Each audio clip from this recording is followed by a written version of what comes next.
Hey guys, today we're going to be watching another Wheezy TF2 video. This one is called Bad Man vs. Machine Upgrades. I cannot wait to watch this. I've only played Man vs. Machine a few times, but the last video we watched by Wheezy TF2 was super informative, so I'm sure this one is going to be just as awesome. So thank you so much to everybody who's been liking and commenting on these recent videos. I really appreciate that.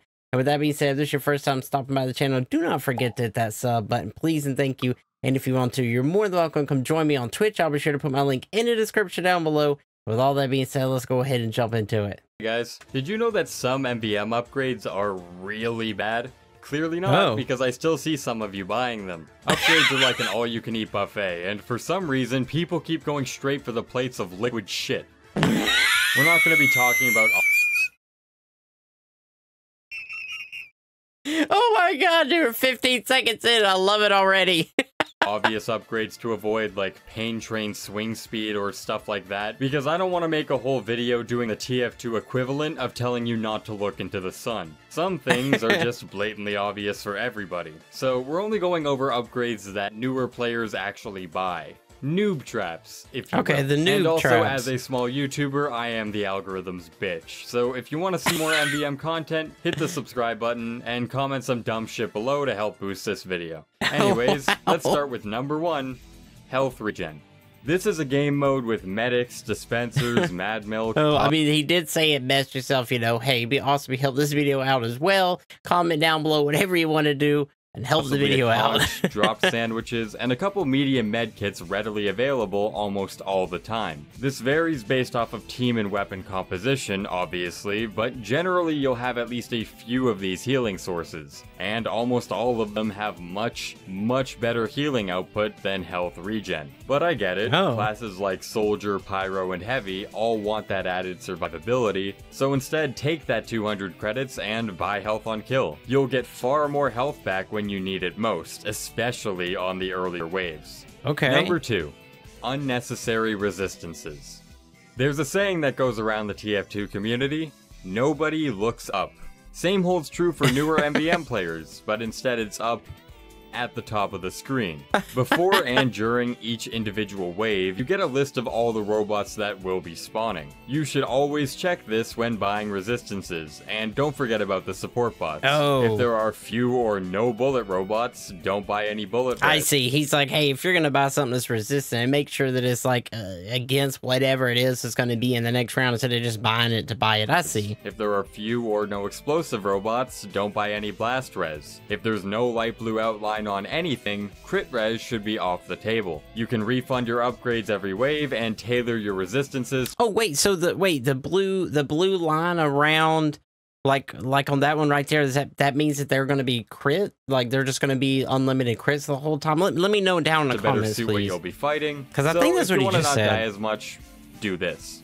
Number 3, burn damage. Alright, this one is a little bit more straightforward. The flamethrower has 2 different damage upgrades, and new players sometimes get confused. The basic damage upgrade applies to your flamethrower's damage on hit, i.e. your main way of dealing damage. The burn damage upgrade, however, only applies to your afterburn, nothing else. So the normal damage upgrade, great, but the burn damage upgrade is trash, and you should never, ever buy it. Number 4, burn time. This one is also a purely afterburn focused upgrade, and it's even more useless than the last one. Ever since Jungle Inferno changed the mechanics of afterburn, this upgrade now does literally nothing. But even back when it used to work, small robots never lived long enough for even your normal afterburn duration, let alone an increased amount of time. And the robots that survive longer, the giants, you'll be scorching down with your flamethrower and continuously resetting the afterburn time. So even if they fix the bug, this upgrade would still be pointless. Number 5, Air Blast Force.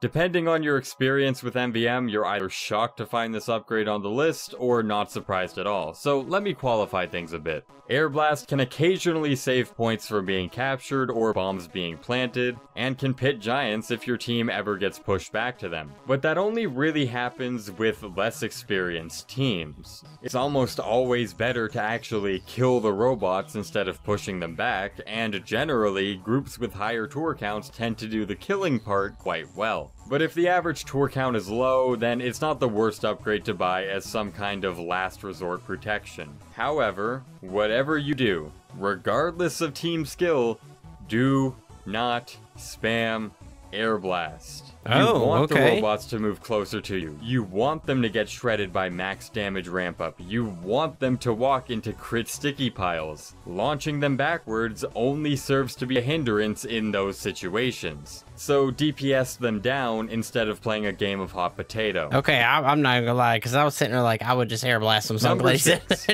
Knockback Rage. Very similar story to Air Blast with this one. In a vacuum, it's not terrible as a last resort option, but bad players will spam it even when there's no reason to, preventing your team from enacting the advantageous plays I mentioned earlier. But moreover, Valve has been hiding crucial information from the player base ever since MVM launched. Knockback Rage, despite it saying this nowhere in the tooltip, drops your firing speed by 50%. And also, because you're pushing the robots back, you're suffering damage fall off instead of damage ramp up. So basically, you're cutting your damage in half.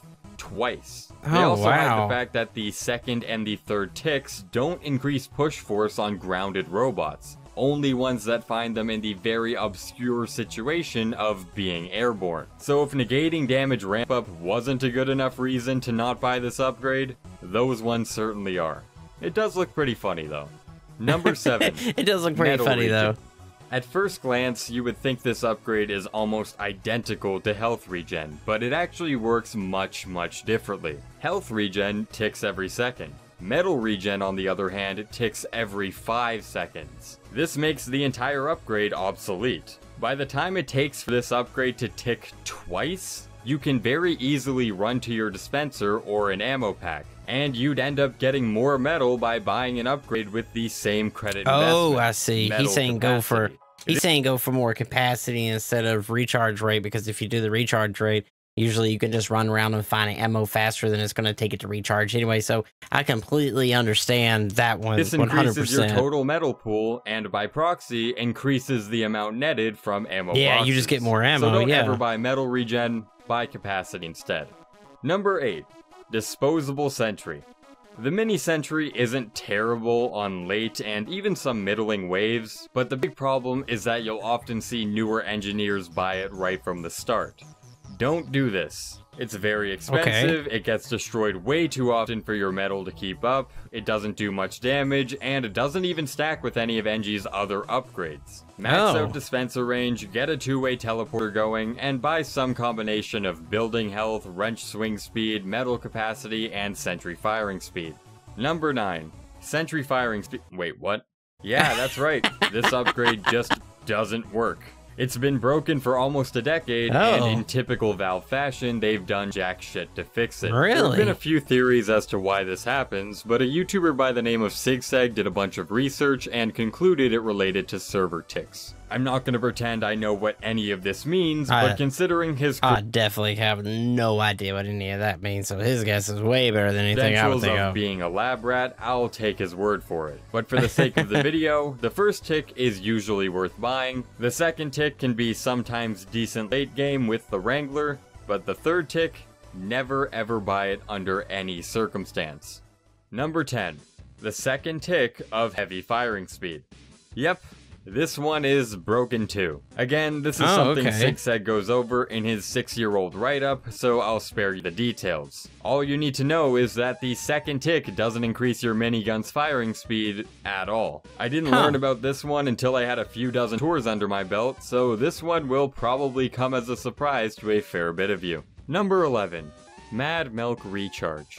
Okay, now this one isn't actually too bad, but I'm putting it on the list to make a point that Scout isn't a pure support class. You should ideally be intertwining resistances and mobility upgrades with increasing your scattergun's damage output, not going whole hog into just one of the two. Maxing out your milk, especially early on, is a product of the former. You only really want milk for giants or large amounts of small robots that your team can't effectively burst down. And usually a 20-second cooldown is enough to suffice for that. On teams without many good players or an absent medic, I guess it's okay, but in most other other cases, that 1000 credits will be better served with your scattergun or any other survivability-based upgrade. I see. Number 12. Rocket Specialist. No, not the whole upgrade. The first tick of Rocket Specialist is insanely useful and should always be bought as early as possible. It removes damage fall off, it stuns robots in place for a brief moment after hitting them, increases projectile speed, and gives a slightly bigger blast radius. But every tick after the first point only increases the projectile speed and the blast radius on direct hit. The former not really mattering at all, and the latter, while useful, is nowhere near worth that 300 credit investment. Yeah, sure, I could turning see the that, direct hit into a pseudo hit scan weapon is fun, but for practicality's sake, it's really not worth using. And number 13, Mad Milk Syringes. On paper, this upgrade seems pretty good. I mean, it's very cheap to upgrade, and Mad Milk is always a good thing, right? And yeah, but when you have your syringe gun out, you're not healing your main target being attacked. You're not giving teammates overheal. You're not building Uber. You're not generating your shield, and you can't share canteens. You're taking the time to apply an effect that Scout can already provide without it infringing on any aspect of his core gameplay. I know it looks enticing, but I promise you guys that any good medic will almost never, ever use them. Man, and, yeah, that's about it for the Bad MvM upgrades. If you disagree with any of my picks or think I missed some commonly bought upgrades, let me know in the comments below. That's all I got, guys. Thank you all for watching the video. See ya. All right, dude, that was awesome. Once again, that was Bad MvM Machine Upgrades by WheezyTF2. And as always, I'll be sure to put the video link down below for it if you want to go catch it for yourself. And please do if you haven't already. I've really enjoyed this creator's channel so far. I think they are awesome. Definitely the best TF2 creator when it comes to man versus machine. I've just learned so much that I was not thinking about, and I've only played it a few times, so, you know, it was definitely things that I probably wasn't going to figure out about for a long time, so this is actually really great, man. These tips have just been fantastic. So if you enjoyed this reaction, do not forget to hit this video with a like. It really helps out the channel here. If there's anything else you want to see me react to, you're more than welcome to comment down below, and I'll be sure to put it on the list to make. So that's all I got for you. I will see you in the next video, and do not forget, man, it's Orc Army for life.